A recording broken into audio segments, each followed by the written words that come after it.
Hello, hi, welcome back to our series where I review different TikTok videos about skincare or hair care, and I basically tell you whether they're fact or myth. My name is Dr. Emma, I'm a consultant dermatologist, and this episode is all about caring for your hair and for your scalp. Let's get straight into it.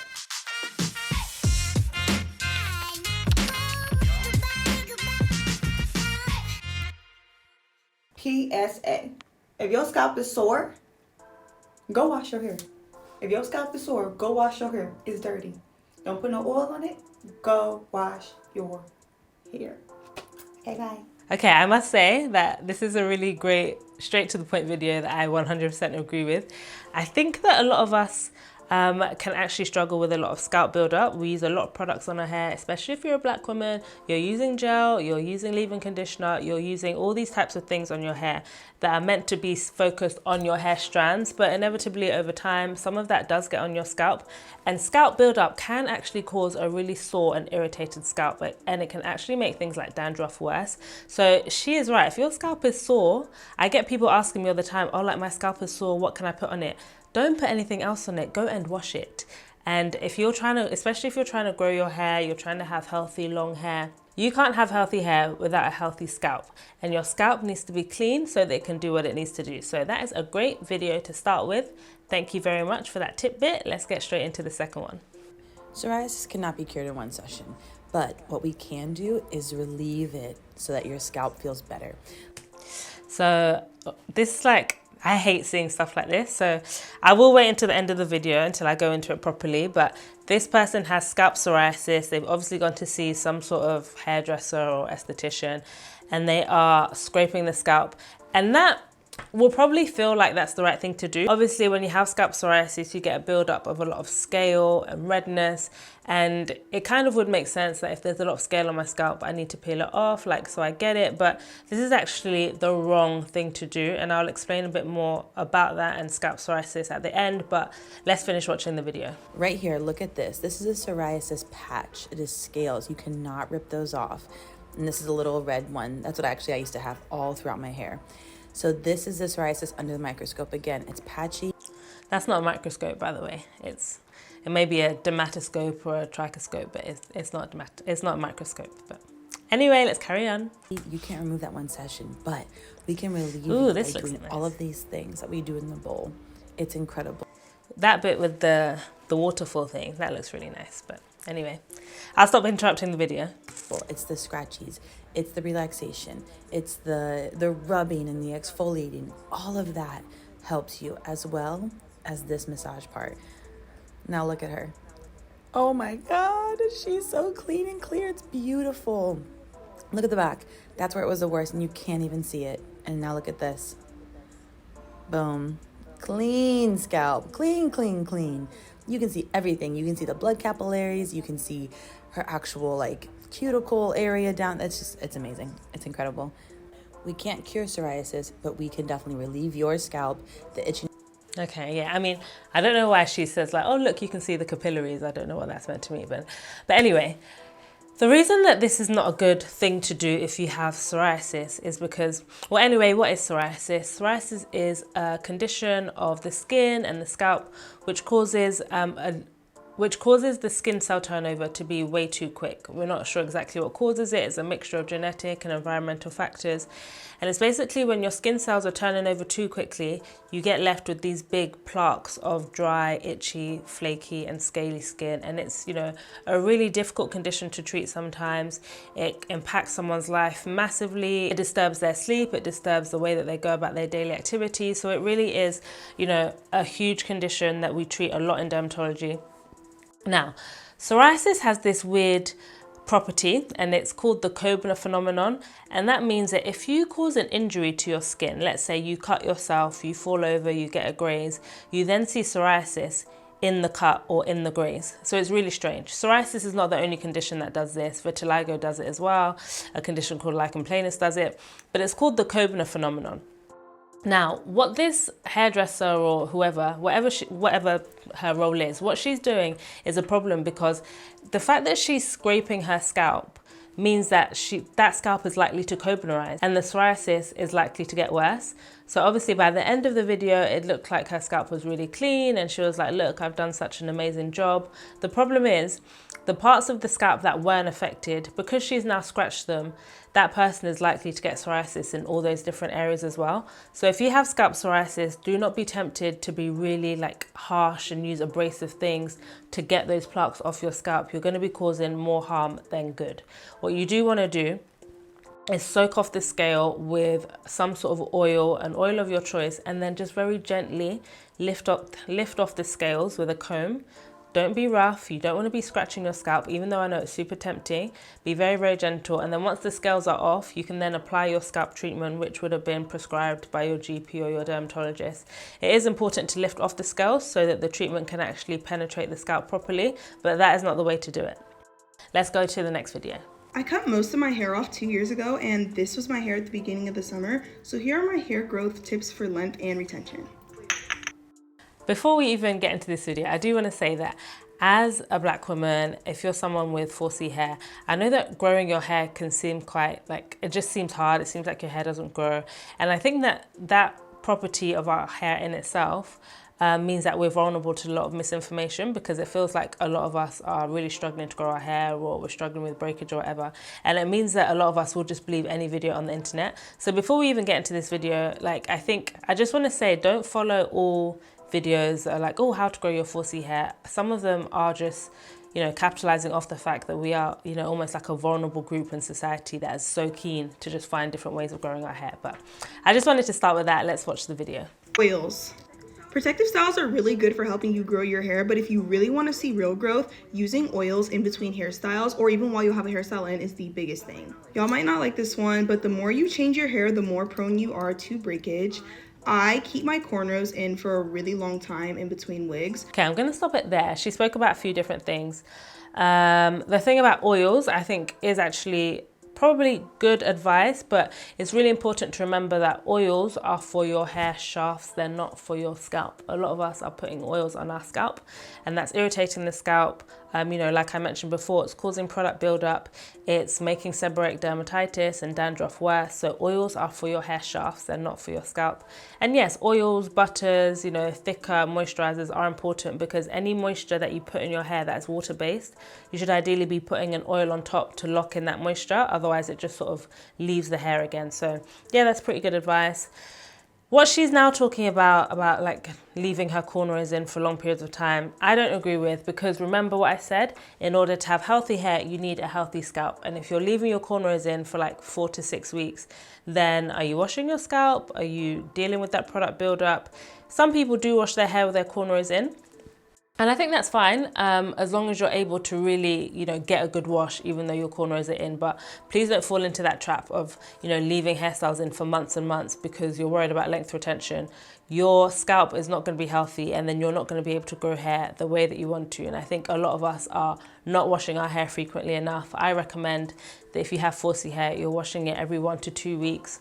Of course, things will differ depending on your general lifestyle, you know, how much you exercise, how long your hair is, etc., etc. But yeah, we should be washing our hair regularly, not thinking that, oh, the less I wash my hair, the better, because my hair is going to grow. It doesn't really work like that. Another super important thing is deep conditioning in between protective hairstyles, especially if you're someone who wears braids a lot. When your hair is in protective styles, it's getting very, very dry and brittle, so you need to be deep conditioning your. Yes, I definitely agree. Deep conditioners are important. I generally say deep condition the hair after every wash. The problem with Afro-textured hair and like the recommendations that we give as dermatologists is there isn't that much research on it. A lot of things in dermatology have been extensively researched. Skin cancer, sunscreen, all that stuff. We've got loads and loads of research. When it comes to Afro-textured hair, we don't have anywhere near as much research. And to be honest, when it comes to a lot of things that affect the black community, we don't have enough research. So some of the recommendations are anecdotal, and that's why you might hear like different dermatologists saying different things. Doesn't mean that, you know, one dermatologist is wrong. Sometimes it's a mixture of our own personal experience and the experience of our patients that we use to develop the advice that we give. But I generally say you should deep condition after every wash, just because 4C hair, Afro-textured hair, is prone to dryness. Another thing that's super important for hair growth is regular trims. If you do not trim your ends, the split ends are going to travel up. And I noticed that the more I cut my hair, the healthier it is and the longer it gets faster. So yeah, another good point that I definitely agree with. Everyone's hair grows. Guys, your hair is growing. Some of you are saying, oh, my hair doesn't grow. It's been this length for like however many years. It's growing. You're just not retaining the length. And the problem with, like I said, Afro-textured hair is prone to dryness. And if your ends are dry, you've got split ends, then yes, those split ends can travel up the shaft of the hair, and then the hair looks weak, and then when you do eventually go around to getting a trim, you end up getting a lot more cut off.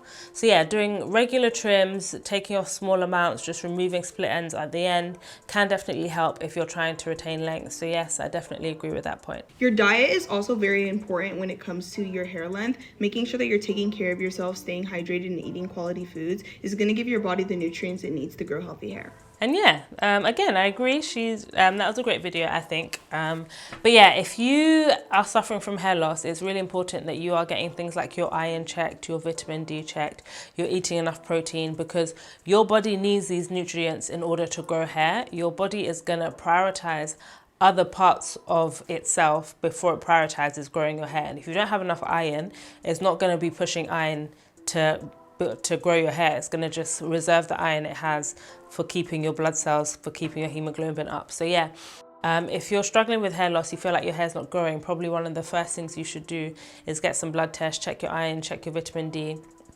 look at your diet. Are you eating enough protein? Because all that stuff is super, super important. If you're trying to get your hair to grow, you need to be giving it the nutrients it needs. So yeah, really, really great video. Let's go on to the next one. Hi you guys, let's talk steps in my hair routine that just make sense. First thing is starting every wash with a clarifying shampoo before I go on with a hydrating shampoo. Clarifying shampoos are made to deep clean your hair and remove product buildup, so this is a step that makes my styles come out weightless and soft. Secondly is So yeah, this is actually a tip that I think a lot of people don't know. We should be using a clarifying shampoo.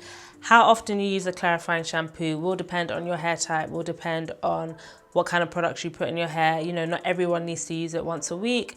I use a clarifying shampoo probably about once a month, and I wash my hair once a week.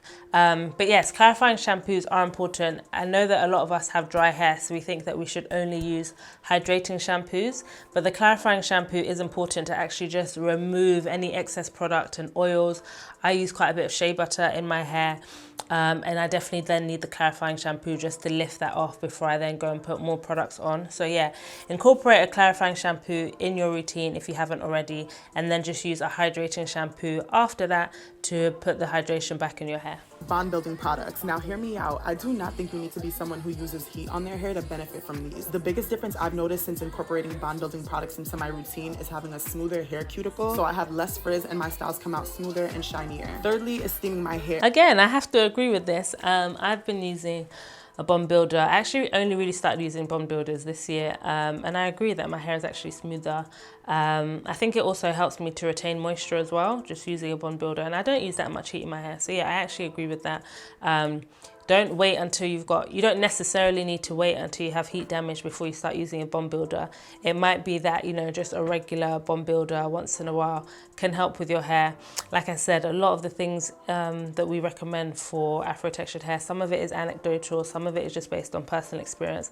I'm not going to tell you that I've read loads and loads of papers about bond builders, because I haven't, but in my personal experience, I think incorporating a bond builder into my routine has been helpful. So yep, I agree with this tip. Now, if you're dialed in on my content for real, you know I'm in a committed relationship with my steamer. I've been steaming my hair consistently for 4 years now, and I use it when I apply a hair mask or deep conditioner so that my hair fully absorbs the product. Lastly is doing my last wash with cold water. This seals my so steamers can be helpful. Basically just whatever product, whatever deep conditioner you put on, applying heat can just help with the hair's ability to absorb the moisture within that product and actually gain the benefits of the product. So I do steam. I have a steam cap that I use when I do my deep conditioner. So yeah, another great point. And I think this is her last point coming up now. hair cuticle to lock in the moisture and nutrients from the products I use during wash day, and in turn it smooths my hair and it reduces frizz. Let me know if you guys would like a part 2 on this video. Bye guys. The thing about the cold water, I don't do it. I can understand why it's probably helpful. You know, it's the same reason why you have the cold splash on the hairdryer. You know, hairdryers have that button to give you the cold, whatever you call it, the cold heat at the end. So yeah, probably a helpful thing to do if it's something you want to incorporate into your routine. I personally just don't bother. Okay, let's move on to the last video. Again! Again! Okay guys, oils, you don't need to put anything on your scalp. I think that we have this obsession with putting things on our scalp, with putting oils on our scalp. A lot of it I think is probably inherited. I know my mom definitely thought that I needed pomade on my scalp. She used to put greasy pomades on my scalp every week. The problem with oiling your scalp is if you suffer from dandruff, seborrheic dermatitis, then oiling the scalp is probably going to make it worse. Now, not oils are equal when it comes to this. Some oils are not as bad. But the problem with oiling your scalp is seborrheic dermatitis and dandruff is fueled by a yeast. It's called the Melissagia yeast. And most of the oils that people love to put on their scalp, things like castor oil, coconut oil, the sugars in those oils feed the yeast, and then the yeast overgrows, the seborrheic dermatitis gets worse, and then people think, oh, my scalp is dry again, so they put more oil on it, and then they get caught up in this horrendous cycle of oiling their scalp, and their seborrheic dermatitis get worse. So I just say, don't put oils on your scalp at all. And when I say that, they're like, okay, so what do you put on your scalp instead? And I'm like, nothing. And then they're like, but how? And I'm like, just don't put anything on it. And I know it sounds really weird.